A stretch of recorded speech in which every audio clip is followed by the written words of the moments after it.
Hey everybody, we are here at the Battle of the Boroughs. We have a Cleverlike Esports Parkour pilot program going on. We have 4 arenas made by students in New York City, and now we have all the students that are coming here competing on the leaderboard for the fastest time.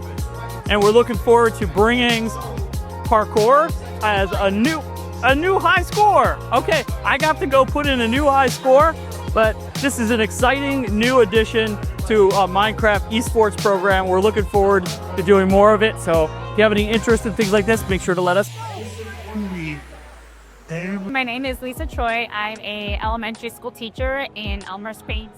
So my students, they like to play parkour, and I was like, do you guys know how to do it? Like, they're like, yeah, we're pretty good at it. I'm like, okay. So that gave me a little bit more confidence in rolling out this pilot with them in such a short time frame, because they are already familiar with the mechanics, and they're able to pretty much run with the program. Building time, they had maybe like 3 to 5 sessions with me, and then the rest was just on them. They took it home and they worked on it at home together. So a lot of it was them working on it independently. Luckily, my school is one-to-one in devices, so they each have a Chromebook that they can take home and log into Minecraft and work on it that way. Part of the revision process was that I asked them to show their friends in their classroom, have their friends try it out. So all of them were kind of competing against each other and like telling each other what their times were, and they're like, oh, I can do it a little bit better, let me try again. So they played through it a couple of times. And then there were some parts where someone figured out like a shortcut to their map, so they had to patch that afterwards.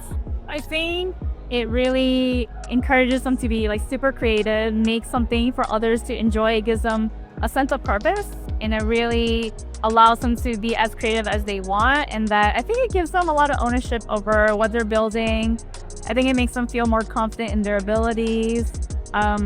Like they came today and they saw other people playing their game, and I think they felt like really happy that people were enjoying it, and they were giving out like tips, and they're like, you know, hey, they were telling people like, oh, I made this, and the other people could not believe it. They're like, no, you're lying, that's not you, you didn't make this. I'm like, yes, they actually did make it. So I think that made them feel really good and confident. My students would definitely be interested. I think it's a different kind of competition from the Battle of the Boroughs. In this pilot, they were able to choose any theme that they want and that they want to work on, so they just had a lot of freedom to just build whatever they like. I think this would be a great another great competition for them to participate in addition to the Battle of the Boroughs. And now coming up, we have School Spirit League, so we actually have Color Wars, so I think this would be a great addition to that. So each team color would maybe compete in this parkour world, and I think that would work out actually really well as part of Spirit League. Actually, now that I'm talking to you about this,